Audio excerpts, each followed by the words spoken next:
if you believe strongly that what you're working on can have a positive impact, or if that's what motivates you, and that's what motivates me, I think that the likelihood of success increases significantly. Welcome to the Business for Good podcast, a show where we spotlight companies making money by making the world a better place. I'm your host, Paul Shapiro, and if you share a passion for using commerce to solve many of the world's most pressing problems, then this is the show for you. Welcome, friends, to the 61st episode of the Business for Good podcast. Did you know that 2 out of every 5 births in America are unplanned? Now, that is, of course, not to suggest that an unplanned baby is going to be an unloved baby, needless to say, but it is to suggest that family planning does tend to offer advantages for those families, especially for families with fewer means, since high birth rates make it particularly difficult for children to escape a vicious cycle of poverty. Smaller family sizes not only are helpful for poverty reduction, they also have environmental benefits for a planet currently experiencing exponential growth of the human species and all of the associated concerns that come along with that exponential growth, from climate change to deforestation and more. Unfortunately, though, despite major revolutions in science and technology in recent decades, innovation in contraception just has not kept pace, making it harder for both men and women to thoughtfully decide when or even whether to procreate. And now, admittedly, women do have lots of contraceptive choices, but they tend to have some pretty unsavory side effects, especially those that are hormonal in nature. Men, on the other hand, basically have 2 choices: condoms, which aren't always the most popular, or vasectomy, which can be daunting for obvious reasons. As a result, the burden of pregnancy prevention has typically fallen disproportionately on women. Enter Your Choice Therapeutics, an early-stage contraception startup developing non-hormonal, non-permanent methods of contraception both for men and for women to use. As you'll hear from company CEO Akash Bakshi, Your Choice started as an idea in a UC Berkeley lab, ended up going through the prestigious Y Combinator Accelerator program, and is now a funded startup aiming to bring new contraceptive categories to market. One is a contraceptive gel that's both effective at reducing the risk of pregnancy and STDs, and the other is an oral, non-hormonal pill that men can take to render their sperm temporarily unable to impregnate a woman's egg. Considering how high the stakes are, contraception innovation is a topic I really don't think that we hear enough about. So I'm particularly grateful to get to devote an entire episode here to hearing the story of one startup seeking to make it easier for us to make, well, fewer of us. I now bring you Your Choice Therapeutics CEO, Akash Bakshi. Akash, welcome to the Business for Good podcast. Thank you, good sir. Fancy seeing you here. Yes, what a shock. I know that must be very, very surprising. Awesome. Well, I'm really looking forward to talking with you about this because this is a topic of great passion of mine, something that I have thought a lot about but don't know a lot about because I have real concerns relating to many of the things that you are trying to solve. And so I'm psyched to learn from you. And want to ask you, just to get started here, Akash, just hit me. What's the problem? Why do we need innovation in contraception right now? Like, what is the problem that people can't just keep doing what we've been doing? That's a great question. And I think there's a graph that we often show when we're pitching, which shows the contraceptive failure rates. And what you'll see is that that condoms actually have a nearly 60% failure rate over a 5-year period, and that the pill has about a 40% failure rate in a 5-year period. And so really we need to create products that are highly effective, but also that are newer and are meeting people where they're at, because obviously those contraceptives which exist right now are just not good enough. Okay, so there's a problem that, they're not foolproof, basically, that you could still have, some, for lack of a better term, sometimes the goalie isn't doing their job and the ball gets through. That's right. Okay, so that's one problem. But in addition, if you think about especially male contraceptives, there just aren't a lot of options out there, right? So it seems like for a long time, mostly the burden on contraceptive has largely been on women. Is that how you see it? That's right. I think before the 1900s, the burden was all put on men. Actually, the 2 contraceptives that were developed for men were all developed in the modern, or at least the modern versions of those contraceptives were all developed in the 1800s. So, for example, what's surprising is that the vasectomy was actually, I believe, developed first in 1841. Please tell me that came after the advent of anesthesia. Actually, that's a really good question. I know that it was first performed in dogs, Oh and man, that's then horrible. I think it was done on prisoners. Hmm. Um, if I'm not remembering incorrectly.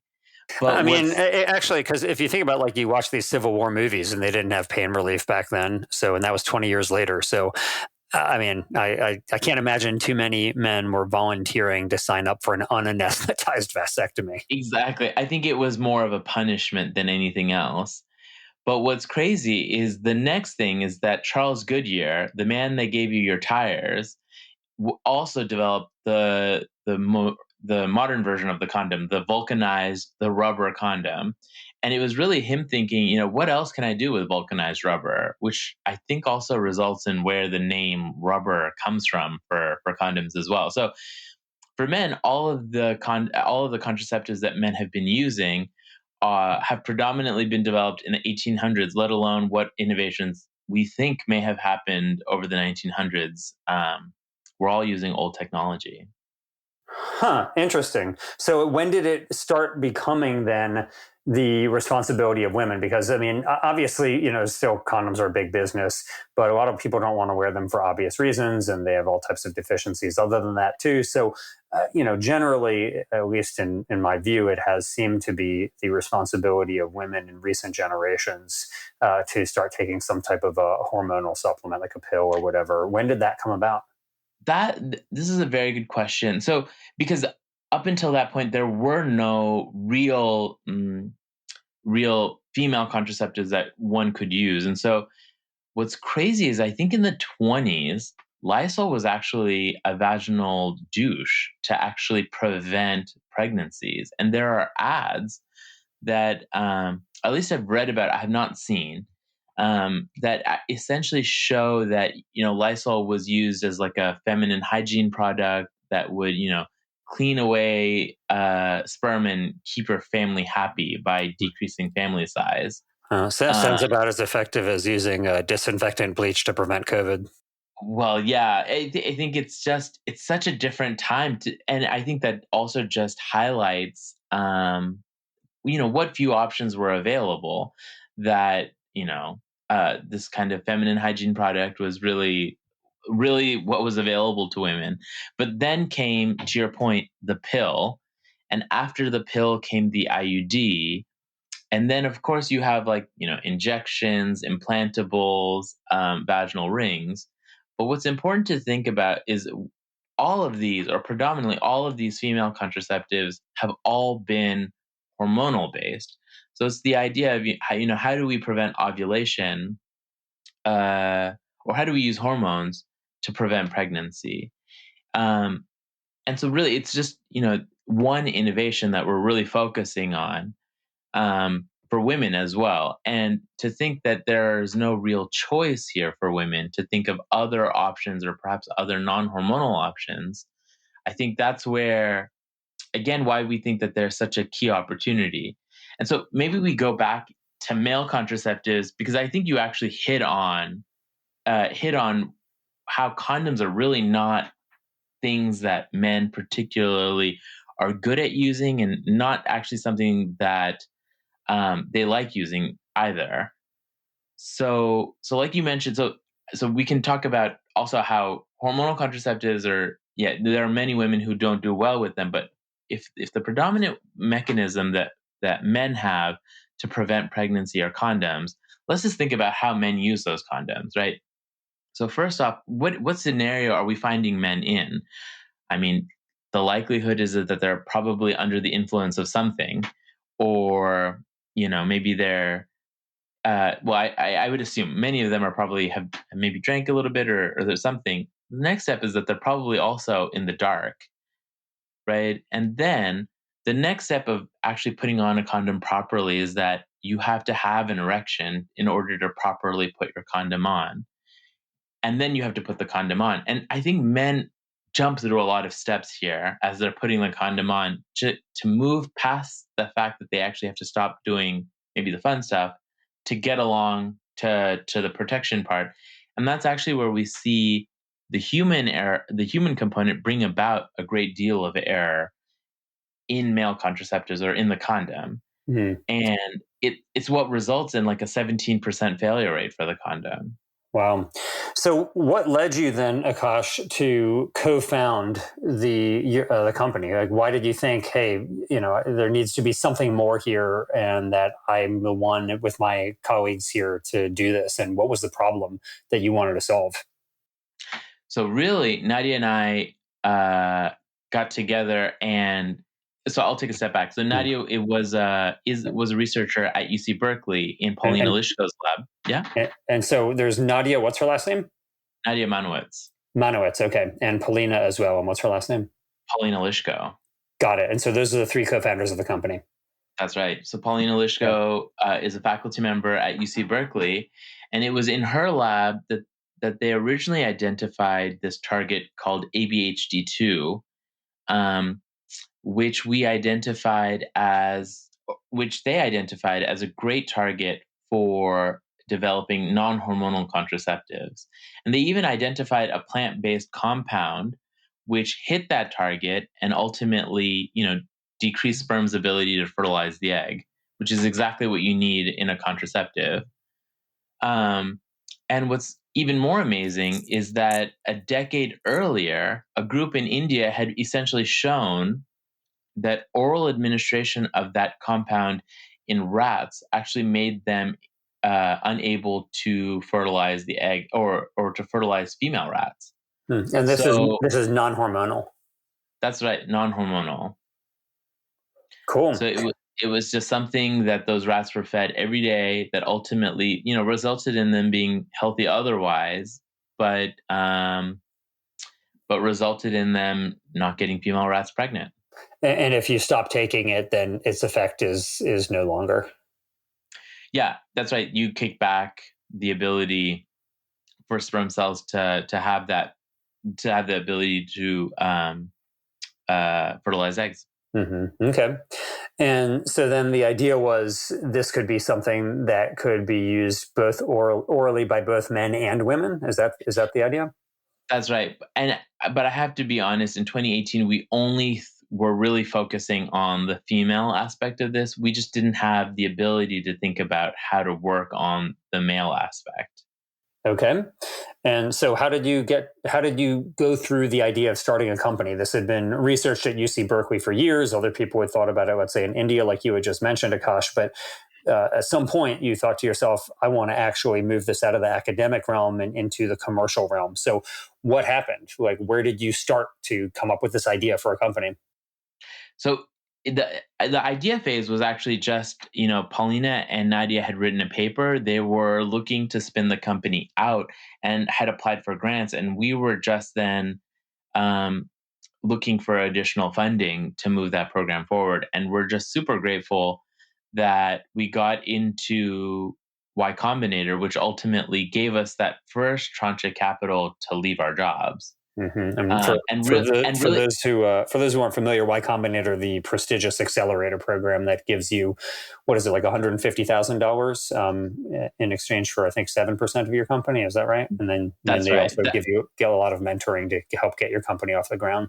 Absolutely. So we were very lucky that we were accepted into the program, and essentially then, we're able to focus our time full time on how to this develop contraceptives. And at the time, we were really focusing on female contraceptives. While we were in that program, Paulina actually made she found another target that was actually specific to sperm cells and opened the doors to really think about something that could be used as a male contraceptive far more easier than the original target that we were working on. And that's when the lights turned on. And along the way, she actually even identified that there was an already FDA approved drug that kind of hit that target and could potentially be used as a contraceptive in the near term.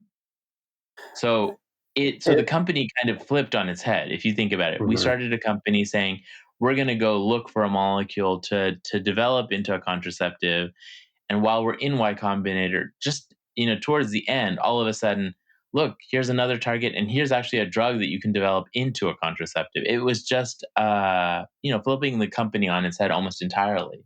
Wow. Wow. Well, a lot of startups do that. Of course, they start with an idea of one thing and then end up pivoting to something else.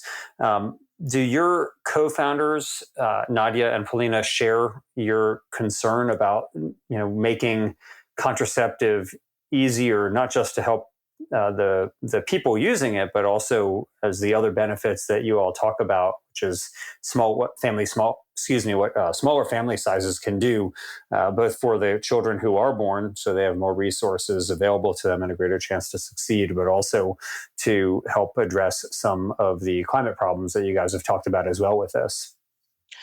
Yeah, so our focus is on developing new contraceptives that can meet men and women where they are in their lives, right? And so there are phases in a man's life when a condom may be the best approach for him, but there might be other times when a man is in a long-term committed relationship where a male contraceptive might actually be better.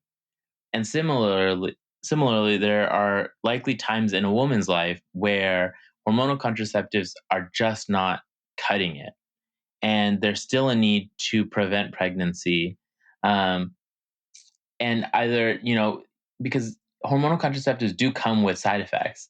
And so thinking about how we develop something that doesn't have or has a different side effect profile or fewer side effects so that women don't have to pick and choose what they want to do and still prevent pregnancy. That's the goal here. But to your point, I think contraception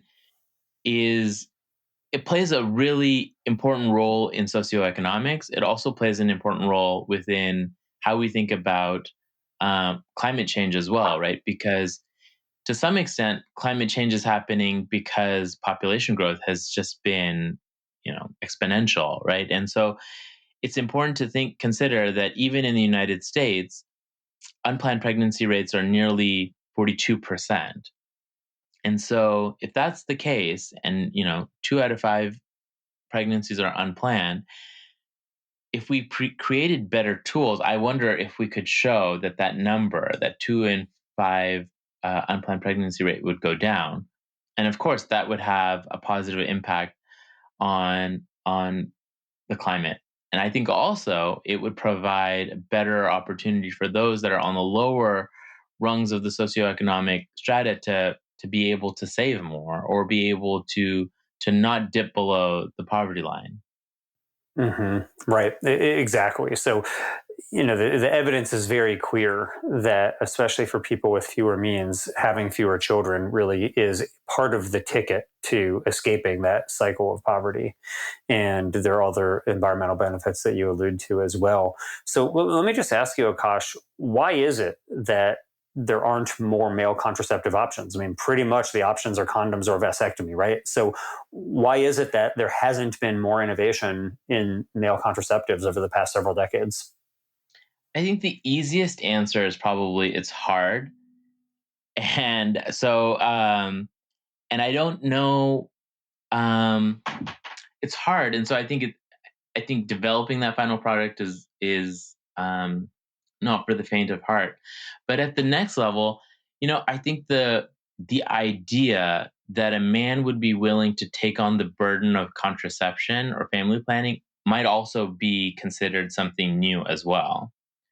Right? Like I don't think in the 1950s version of America that we looked at, I don't know whether one would think that men would take on the burden of family planning.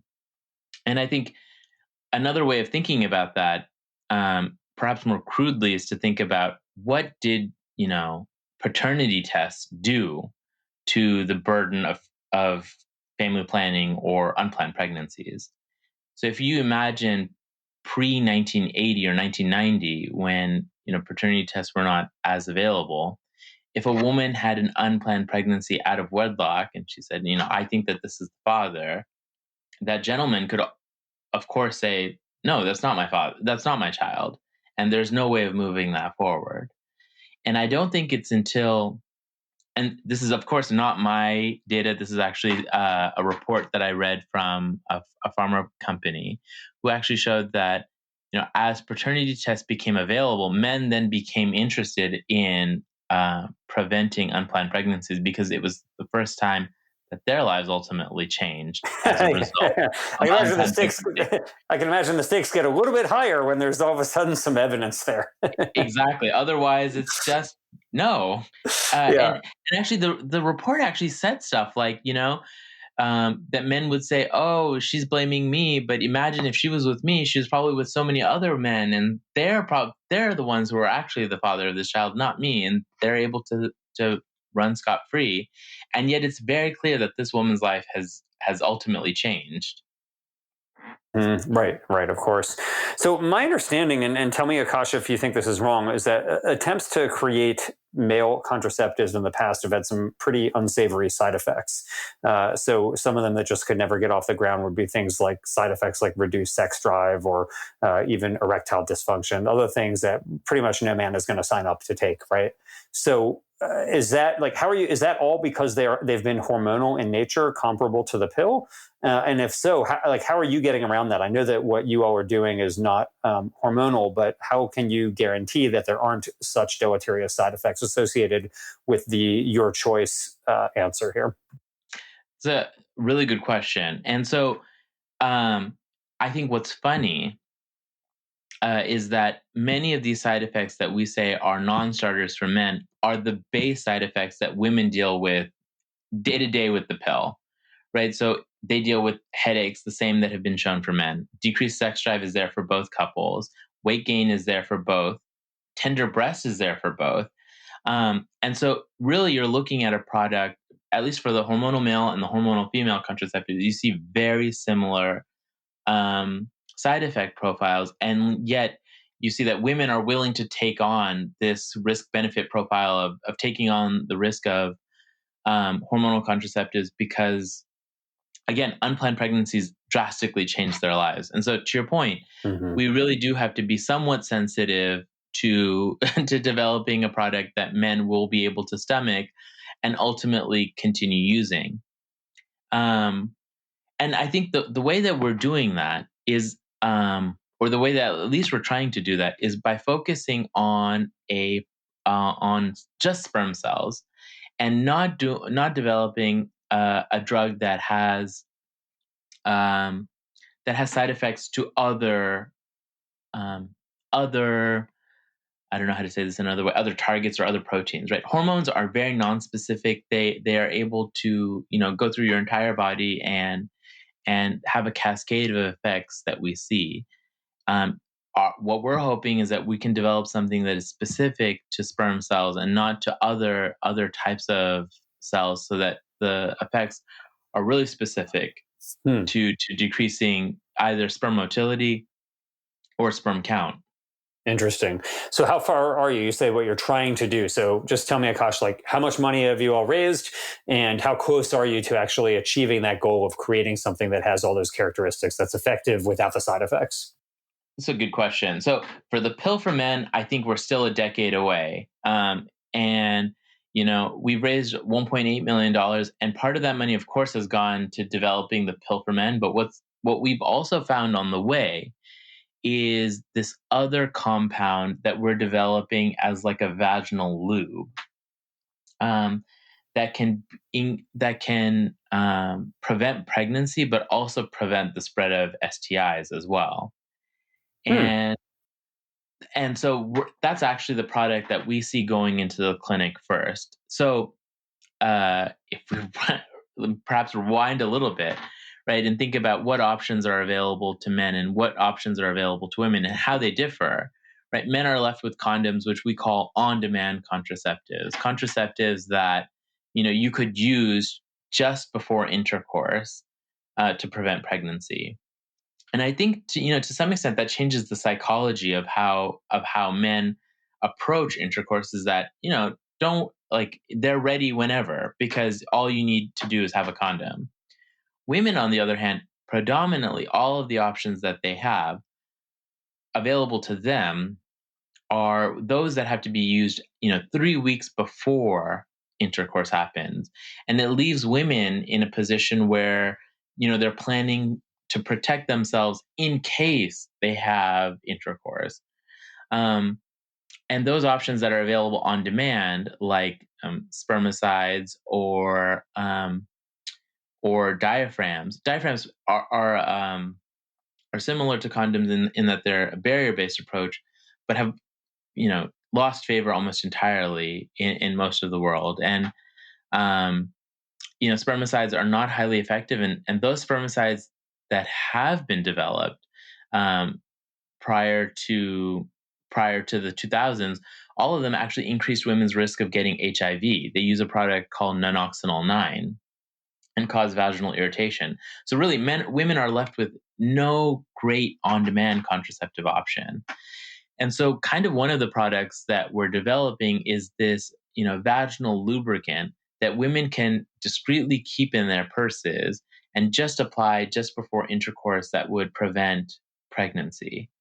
And what's very cool is that the active ingredient within this lubricant also prevents the replication of HIV and HSV2, the virus that causes genital herpes. And we think that that will be something very exciting that women would love to use. And the added kicker is that I think that to the point is that this could also be a great condom coating. So if you remember, I said men are not particularly great at using condoms. But if we thought in the near term that we could do something to coat condoms with our product and ultimately make them more foolproof or more effective, I think that that would also be a game changer as well. Cool. So what you're talking about then, just so I'm clear, is you're working simultaneously on a male contraceptive pill that could, perhaps be a decade out, but also some type of lube that you could use intravaginally that would be useful with or without a condom for both protecting against pregnancy and STDs. That's a lot closer to market. So on that second product, how close are we? That product, we're half a decade out, right? I think Okay. it's by biotech standards, it's a lot faster to market. Mm-hmm. Um, and it's predominantly because the profiles that are the profile of the drug that we're using have been shown to be, very well tolerated with very few negative side effects, and we hope to ramp that out in the near future, Nice. and So or at least run clinical trials on that product in the near future. yeah, what will it take? Like, how much funding do you think that your choice is going to need in order to bring that type of a product from where it is today to actually being on a drugstore shelf that somebody can go pick up when they want? That's a good question, and uh, I think it's based on what happens during the clinical trials. But for the next tranche, it's not a significant amount of capital. It's less than $10 million. But I think the vision, or at least $10 million to move many parts of the product forward, not only into the clinic but also do more work on the pill for men. Um, and the idea is just doing the work and making decisions along the way to help increase the likelihood of success as we develop a product that I think the world actively needs. Cool. How much of that do you think is going to come from investors versus grants? I know you all have received some non-dilutive funding from, for example, NIH. Have you thought about maybe other types of funding that could be non-dilutive? So of course we love non-dilutive grants, and I think we keep Yeah. going back to the well as much as possible. And to be very honest, I think we're very grateful to the NIH because that was the first. Actually, you know what? NIH was the second check into Your Choice Therapeutics. To be very honest, but they also we received another grant from the NIH more recently to help us with the development of our vaginal gel, which we're also super grateful for. But I believe that I think venture capital will love this idea. I think they do love this idea. This idea of developing the pill for men, of developing, a condom coating or a lube that's a non-barrier based way of not only preventing against pregnancy but also STIs. I think who does not want a product like that? And I think what I remember Y Combinator always says is, build something people want. And I'm pretty sure this is what people want. Yes, certainly I hope so. I can't imagine that people wouldn't want that. It just sounds almost too good to be true. So hopefully that will be the case. I'm glad that you guys have this good team. I'm glad that things are moving forward for you, that you've got some funding in the door, and hopefully you'll be able to bring in some more and reach your goals even quicker than you're anticipating. You never know what's going to happen. So now that you've been at this for a couple of years running this company, Akash, let me ask you, like, are there any resources that have been helpful for you in actually the entrepreneurial life that you have adopted here? So taking this out of the lab at an academic institution, and actually bringing it into a attempted commercial reality? This is a really good question. So I did not take the NSF core directly. I attended the courses, but never for your choice. But I think that lean launchpad methodology is just super helpful for biotech companies or for any science-based company to Okay. think about as they're moving the company forward. Mhm. And for those who don't know, NSF Core is the National Science Foundation's Innovation Core program that uses, like, essentially education to help researchers gain valuable insights into how to commercialize some scientific endeavor that you're doing, right? That's exactly right. Yeah, cool. The other thing that I think is the most important for, I don't know, or at least what I think um, is the most important attribute for someone who's thinking about starting any company is just making sure that it's a problem that you're motivated to solve. Um, because I think the life of an entrepreneur is such a roller coaster. It's so sinusoidal where you'll go from the highs of highs to the lows of lows within minutes. And it's not the highs that actually stay with you. It's actually at least I can only speak for myself, that I remember the lows a lot better than I remember the highs of any part of our development. Yeah. Um, Well, actually, I it's started very journaling. Yeah, it's very much in human nature to do that. Of course, like, you can hear a million compliments, but if one person disses you, that's what you remember. that's Like, right. you could have reviews of your product or your company online, 100 great reviews, and one star review, and you're of course going to focus on that. That's right. And so I actually just started, this is something that works for me. I actually journal now every day to force myself to remember what actually good happened today rather than focusing on everything else that we had to fix. Um, and so I think that, yeah, making sure that it's a problem that you're willing to continue to keep standing up once you get beaten down, I think is really important because otherwise you're not, I don't, yeah, otherwise I don't think I would have been successful. Like didn't find, if I wasn't passionate about the projects I was working on, I would just be like, all right, next. Uh, Yeah, yeah, for there's sure. there's an easier way to make a living or to make a positive impact in the world. But if you believe strongly that what you're working on can have a positive impact, or if that's what motivates you, and that's what motivates me, I think that the likelihood of success increases significantly. Yeah, well, to quote the great philosopher Rocky Balboa, who said that in life it's not about how hard you can hit, it's about how hard you can get hit and keep moving forward, and that's how winning is done. And I feel Yeah, like man. in entrepreneurship that certainly seems to resonate with many people, myself included, as to accepting that there's going to be things that go wrong all the time. Mm, And it makes it even more important to celebrate those rare times when things actually go right. that's right. That's right. So, Akash, there are lots of ways to make the world a better place. You have chosen trying to increase access to easy and pain free contraceptive options, which, of course, is very noble and could do a great deal of good in the world. But are there other ideas that obviously you're not going to pursue because you're busy running Your Choice Therapeutics that you hope that maybe a listener on this show will pursue to make the world a better place? Yeah. So the two that come to mind for me are I think very repetitive or things that I think everyone has heard of before, which is kind of like, how do we focus on developing? How do we start pulling away carbon dioxide from the atmosphere, or otherwise, how do we think about developing better cleaning or clean drinking water for people everywhere in the world? Because that really should be something that I think should be available around the world, regardless of where you live.